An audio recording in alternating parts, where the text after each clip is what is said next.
Mi querida y lejana amiga, ¿cómo escribirte cuando tu penúltima carta ponía de remitente el desierto del Sinaí? Ni siquiera un oasis. Por cierto que te acompaño en tus fabulosas odiseas. Tanto, tanto que conversar para pensar después de este intenso corte del cordón umbilical. Serás otra cuando vuelvas. Yo como siempre echándote mucho de menos. Escribir lo que pienso de mí y de ti sería no acabar nunca. Por eso tú con brandy y yo con pisco chileno, a tu salud, a tu salud. Quedo bostrísimo tuyo esperando saber más de ti. Valparaíso, 11 de abril 1999.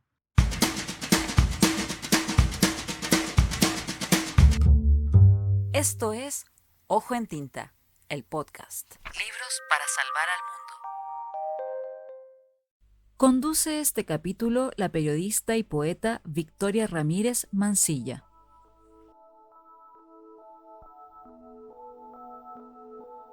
El capítulo de hoy está dedicado a una escritora viajera, una autora que ha traspasado parte de sus viajes a la literatura.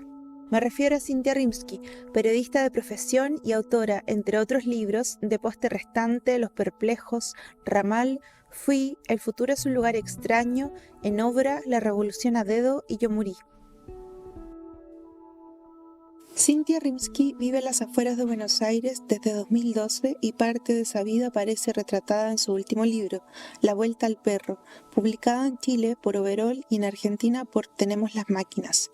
Le comento a Cynthia que me parece muy interesante el imaginario del libro, la red de relaciones que se arman entre los vecinos, una pequeña comunidad de lo que podría ser Chile, Argentina o un pueblo latinoamericano sin nombre. Le pido que me cuente sobre el proceso escritural de este libro. Bueno, en realidad nunca fue un libro, quizás por eso fue tan libre. Eran unas columnas para, primero se llamó Suplemento Grado Cero y después La Palabra Quebrada, que tenía que entregar todos los meses, nunca me decían la fecha, entonces de repente una semana antes me decían, ya, podéis tenerlas para una semana después. Y entonces eran así, opté por un método como muy improvisado y por eso me gustó mucho, era como la idea de no tener nada en la cabeza y me esforzaba a que si me venía una idea sobre lo que se trataba el texto, la desechaba y me iba por otro camino. Entonces la idea era como sentirme que estábamos en pandemia y sentirme como un equilibrista en el aire y que las palabras fueran armando como que me sostuvieran en el aire, pero que nunca yo pisara tierra. Esa era la idea de las columnas. Y después cuando las convertí en libro a pedido de la Julieta, de la editora de Tenemos las Máquinas, mantuve esa idea e incluso la afiné mucho más, porque todavía en las columnas había como más contenido, y acá no, simplemente era como una cosa justamente de equilibrarse y de que tenían que ir saliendo las cosas por sí mismas y no tenerlas pensadas desde antes, y eso me implicó como ver de nuevo este pueblo en el que vivo y todos los alrededores, dijeron, porque hay mucho de los alrededores más que del pueblo. Algo que me llama mucho la atención de las crónicas de Cynthia en La vuelta al perro son las descripciones detalladas en las que se toma el tiempo de perfilar a sus personajes, dejando espacio para diálogos y para la calma en el relato. Me parece que este rasgo está también en su ficción, donde toma rutas no tradicionales, tangentes que se contraponen a la velocidad de nuestros tiempos, donde todo debe tener un impacto y ser rápido.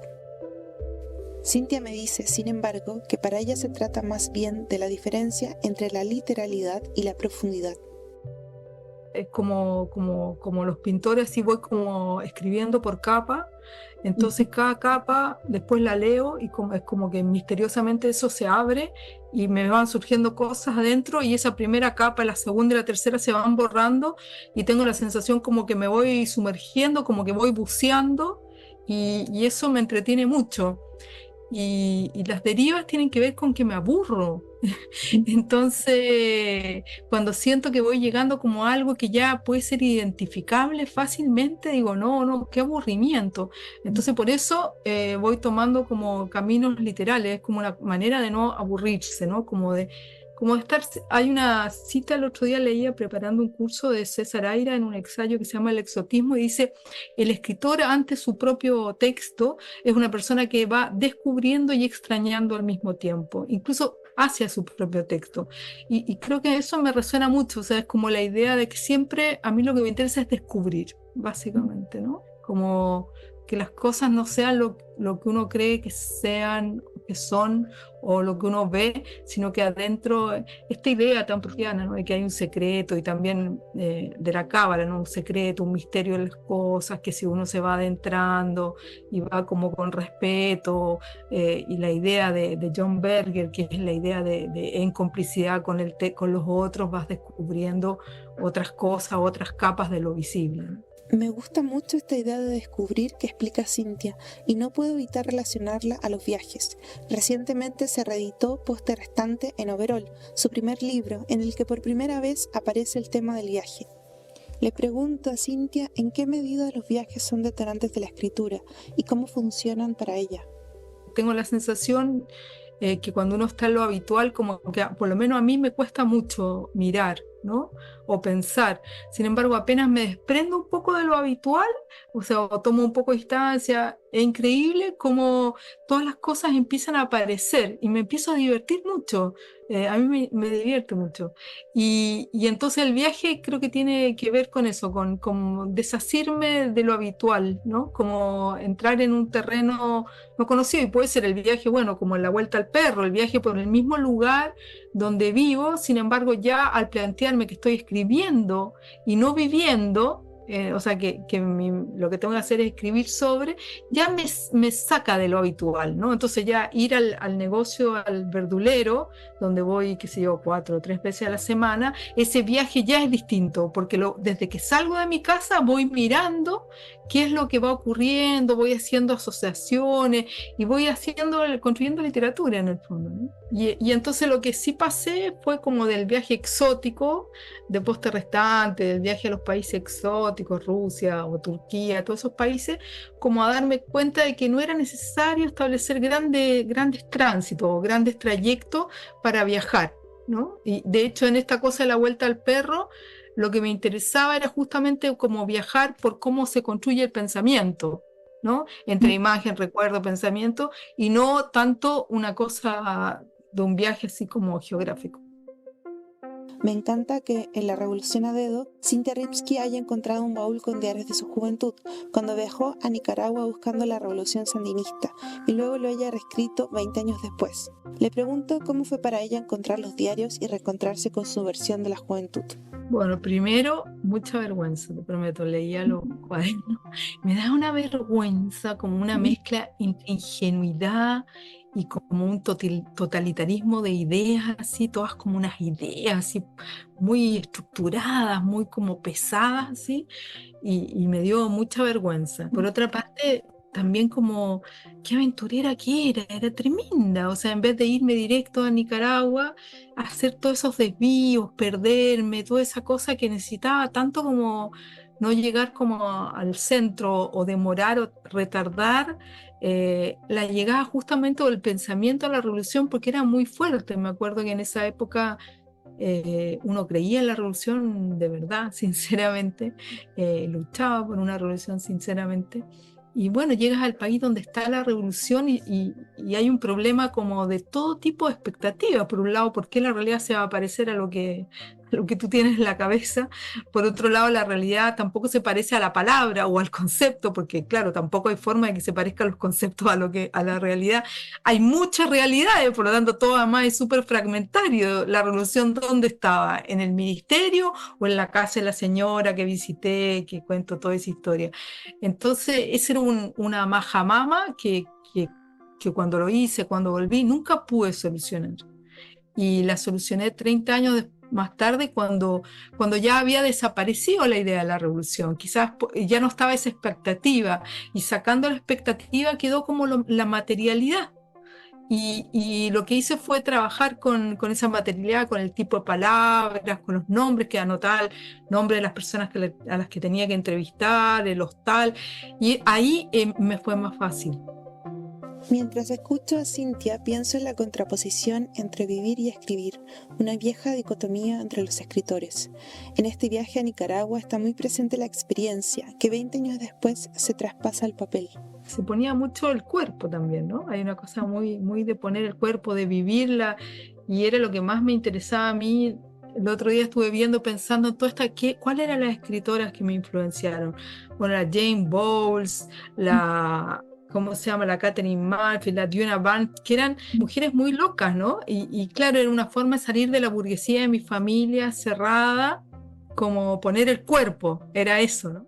Revisando una entrevista que le hicieron a Cynthia Rimsky en la Feria del Libro de Lima hace algunos años, decía que tanto en El futuro es un lugar extraño como en La revolución a dedo no hay un relato grande en el sentido del relato épico, sino que se rompe con la idea de una historia unitaria. Da como ejemplo la novela Ciencias ocultas de Mike Wilson para trabajar desde el caos.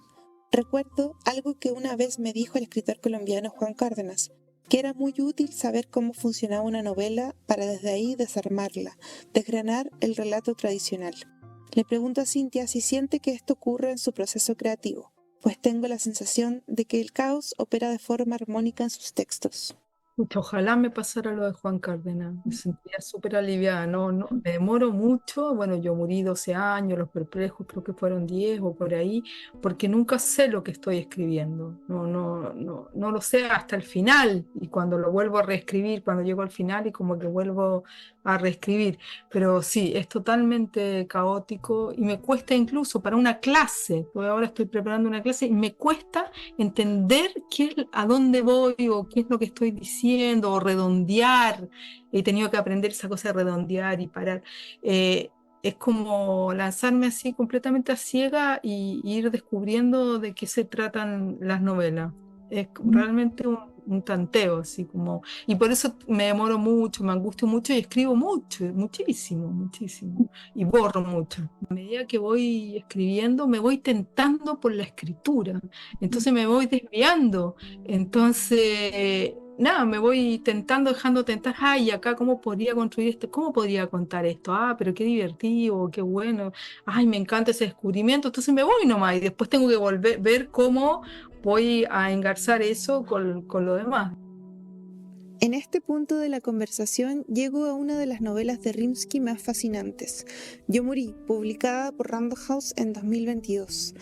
En Yomuri se narra la historia de una hija llamada Elisa que debe dejar a su padre, Kovacs, en un asilo de ancianos. Ya está viejo y su quinta mujer ya no puede ni quiere hacerse cargo de él.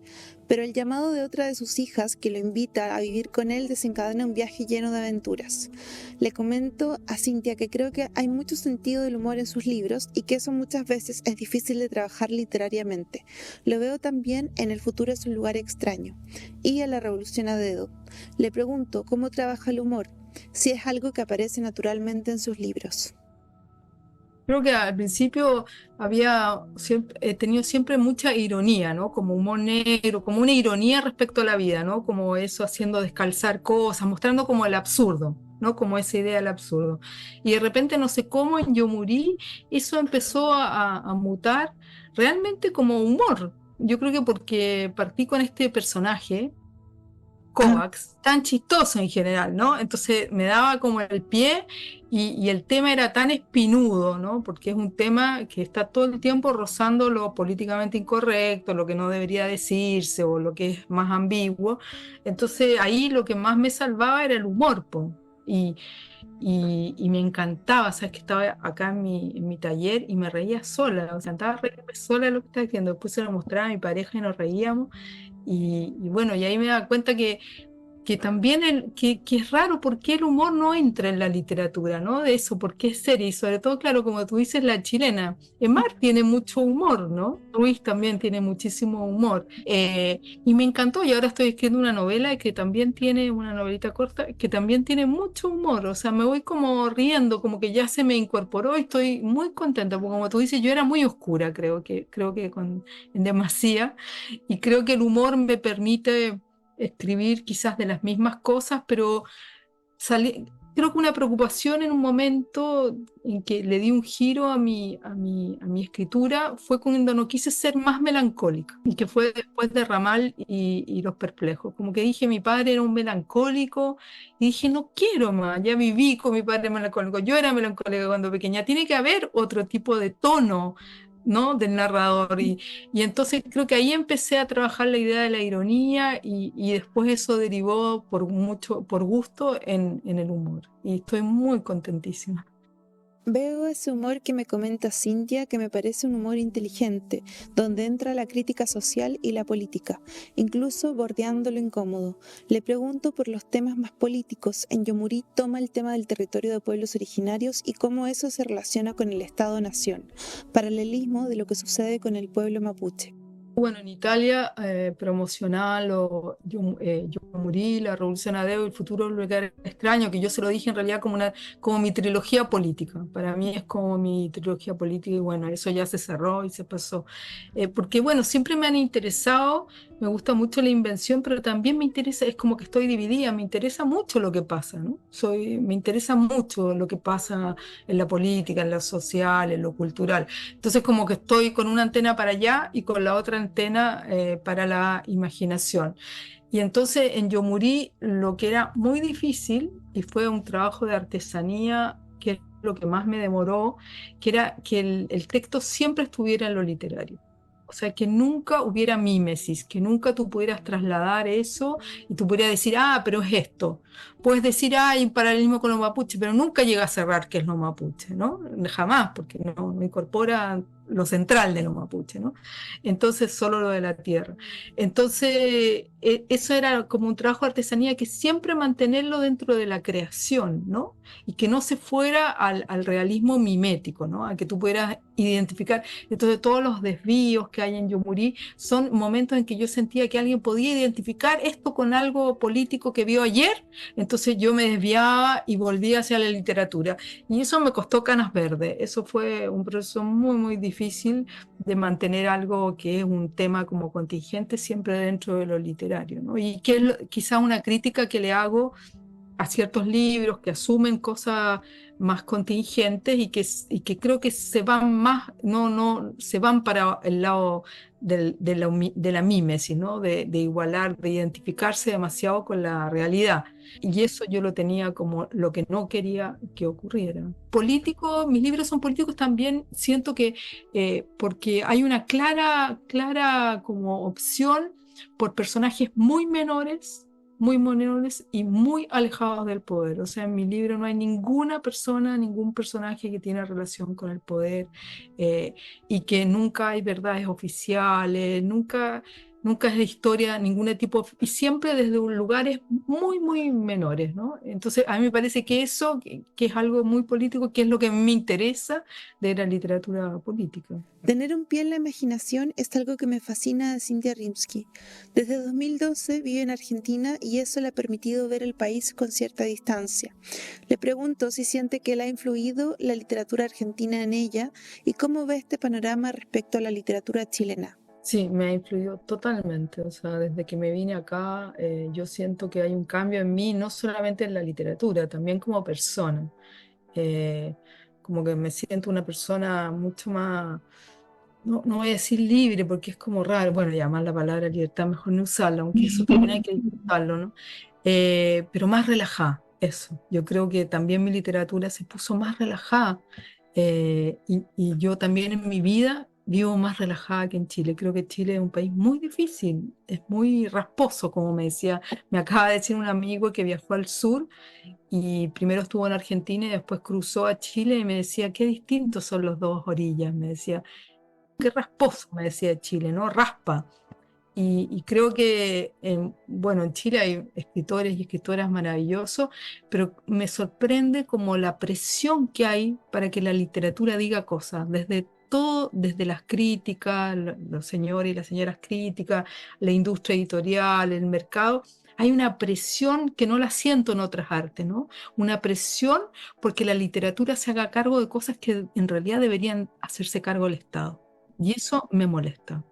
Y lo otro que me molesta es que creo que los fondos de cultura, con todo lo bien que han hecho, también han moldeado un tipo de literatura en donde se le exige objetivo, importancia para la gente, el efecto en un público, definir tu público, y eso a la larga, de alguna manera, ha ido internalizando esos parámetros y es una literatura donde le cuesta más salirse de esos parámetros, ¿no? De esa presión por decir, a quién decirlo, cómo decirlo bien para que llegue, para que tenga público y toda esa parafernalia tonta. Pero lo que más me sorprende es como esa presión sobre la literatura. Quizás también porque hay una relación mayor entre el Estado y los escritores y el financiamiento, ¿no? Y también porque en Chile no hay Estado, po. Cuando me vine a Argentina entendí, bueno, ahora estamos pero entendí lo que era un Estado presente, ¿no? Y en Chile el Estado es muy pequeño, es muy poco presente. En comparación, por ejemplo, al Estado argentino.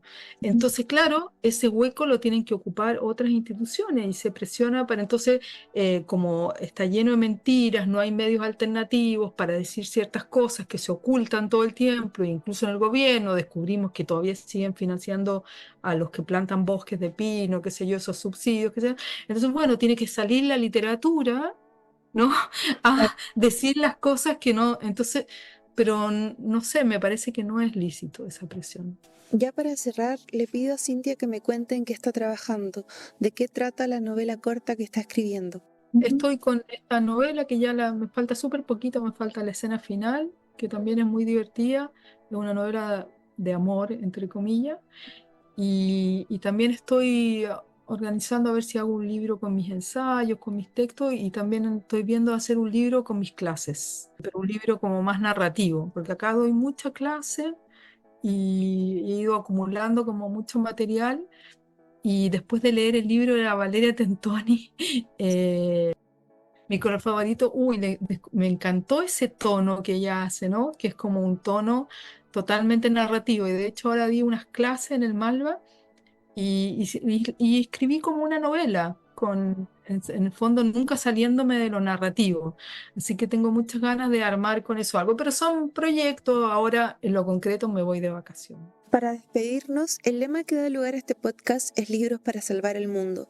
Le pregunto a Cintia cuál título cree que es fundamental para este momento de crisis política y ecológica. Recomendaría cualquier libro de John Berger, que creo que el tipo tiene una humanidad que creo que nos haría bien que esa humanidad siempre esté al lado nuestro, ¿no?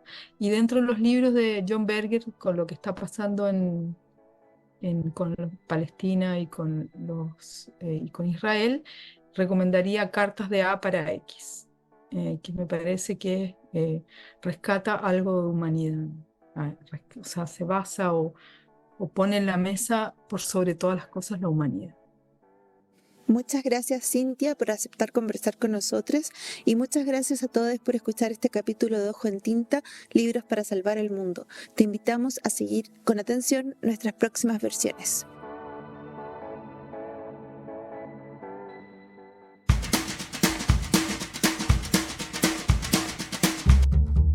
Esto fue Ojo en Tinta. Libros para salvar al mundo. Un proyecto financiado por el Fondo del Libro y la Lectura del Ministerio de las Culturas, las Artes y el Patrimonio de Chile, convocatoria 2022. Puedes encontrar todos los capítulos en Spotify, en YouTube y en www.ojoentinta.com. Sigue a Ojo en Tinta en Facebook, Twitter e Instagram y cuéntanos de tus lecturas para salvar el mundo.